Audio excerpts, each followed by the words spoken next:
Hey everyone. I know, 2 episodes in one day. I did say that I would probably record something else. So, as you tell by the topic, bad DM habits. And we've all had a bad DM. Uh, well, I won't say all of us have had one, but we've at least heard of one. And these are just some key things that I've noticed as a general thing that most bad DMs tend to have. Um, sorry, I just had like a wonderful Sunday lunch, so I'm full. Uh, so I guess we'll get down straight to it.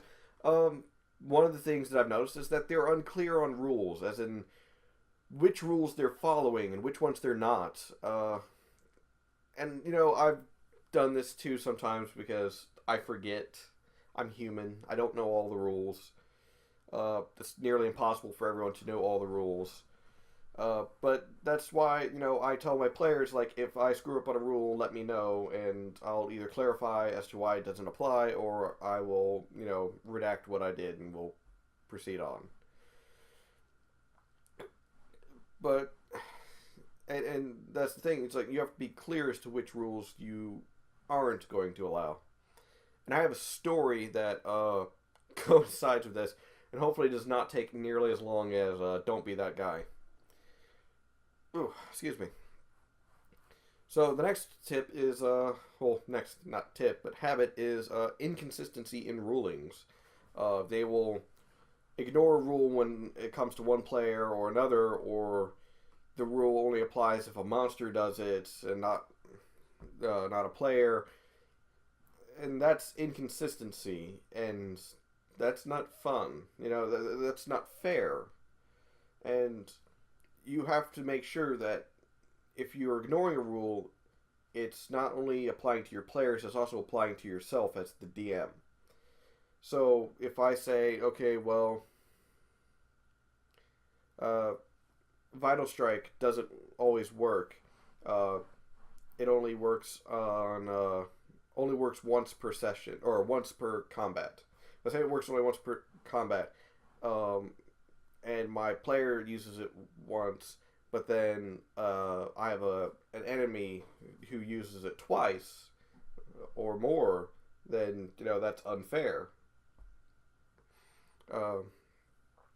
So like I said, you have to be consistent in your rulings. Another thing a bad DM tends to do is they don't continue the conversation. Like when you offer them, hey, why don't we do this? Or if I were to do this and this and this, would I be able to do this? And they'll just say no, and they won't tell you why. I currently, in one of my campaigns, have someone trying to start the religion of the Laser Pope. I told him the rules for it, and he's convinced a follower so far, and he's going to try and get more people in on that. That's neither here nor there, but, I told him the rules that he needed to do, and he did succeed in, the conversion. Church of the Laser Pope. God, what have I done? Another thing is favoritism. Like, you could tell which players that the DM likes because they have the better stuff, or they have stuff customly made for them. This is also sometimes called the DM's boyfriend or the DM's girlfriend. But yeah. That's also in the story I'm going to tell. Unfair challenges is another bad DM habit. Like, they'll set the players against something that they could not possibly hope to defeat. I've done it too, from an occasion, but it's normally like a calculation error. I messed up when calculating and creating the encounter. And if that's the case, well, I fudge a little bit to make it fair. I mean, once again, I'm human. But I mean more of like, you have no choice but to fight against this evil wizard that is 5 levels higher than you and has 10 guards, and you're all level 3. There's no way you can beat him. I mean, you might be able to hurt him some, but I don't think you'll be able to actually beat him. I mean, you could probably just like fireball you guys from a distance and, boom, done. So you have to make sure that you are setting your players against an appropriately leveled challenge, and that requires you knowing the average party level and then determining from there what their CR for a challenge would be. You don't want to make it too easy, but at the same time, you don't want to make it too hard. And the last habit that I've noticed bad DMs do is they didn't think it all the way through. They didn't think the adventure all the way through. They didn't think the encounter all the way through. They didn't think anything through. And it becomes apparent. Yes, I've had it a couple times where I've had to pull a session out my ass and, make something on the fly. But for the most part, the adventure itself, all of it ties together somehow. And it's normally up to your players to figure out how it ties together while you are putting it together. And they might come up with a different way that it ties together, or another example of didn't think it all the way through is puzzles. Sometimes you encounter a puzzle in a dungeon, and you have in your mind there's only one solution to this puzzle, and players think of another solution, and give it to them. If they think up another solution that works or fits just as well, then it works. Excuse me. And that's pretty much as far as the habits go. So here's the story. It's story time, folks. So a few weeks ago, I was up at a local gaming store. I don't go there very often, and I was very surprised when I did go there that there was a group playing Pathfinder. And I'm not surprised because they were playing Pathfinder. I was surprised because they were playing it at a game store and not like at someone's house, like most people do. And I was allowed to sit in and watch the session. Well, within 10 minutes of sitting there, before the session even started, I knew who the DM's boyfriend was. Because he had the best character sheet. Like, he had all the best stuff. He had wands and wands and wands. He never really used any of them. He had, like, the best stuff, though. His equipment was a tier higher than everyone else's. And apparently his wands only worked for him, and no one else could use them. Not even the sorcerer of the group could use them. So that's the favoritism thing. If you two want to play like that, just go home and play with each other. That's not fun for the rest of us. Also was the Unclear on the Rules. Okay, so here's essentially what happened.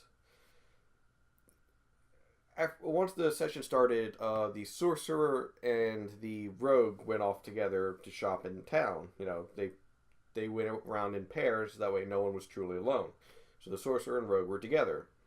The sorcerer ended up getting accosted by someone trying to steal from her, and the rogue went to defend her. He got in his attack first, and he got a sneak attack damage, as he should. But when the next round came around, he went to attack, he was denied his sneak attack damage. I'm like, hey, he should get the sneak attack damage, he's flanking. And the DM said, oh no, he's not sneaking. Like, no, that's not what sneak attack damage is.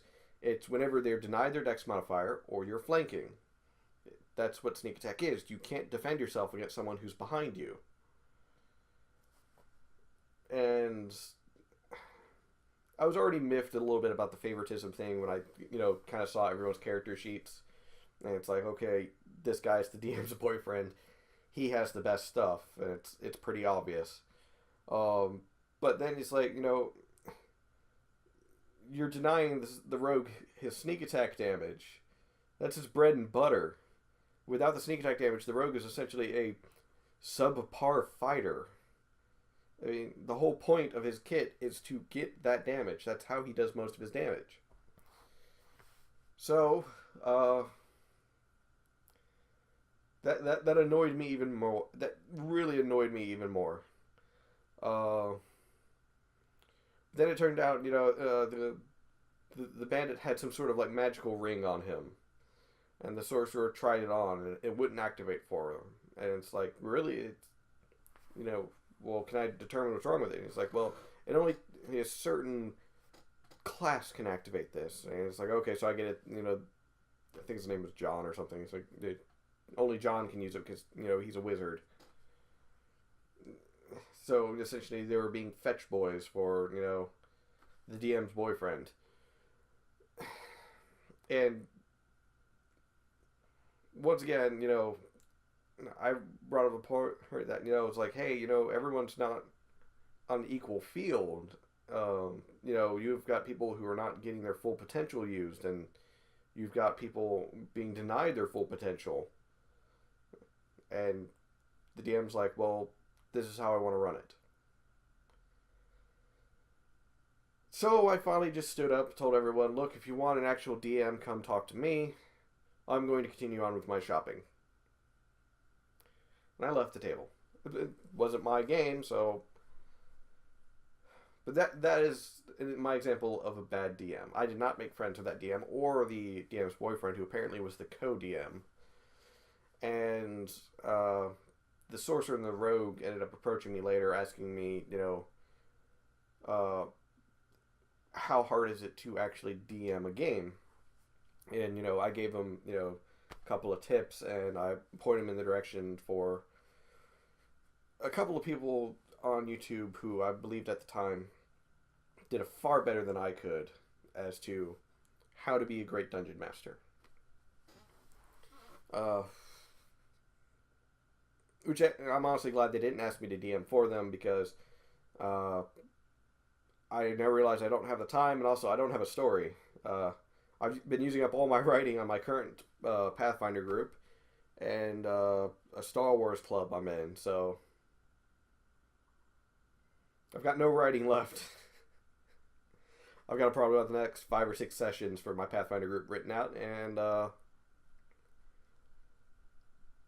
depending on where the players want to go after that, we're going to see where it goes.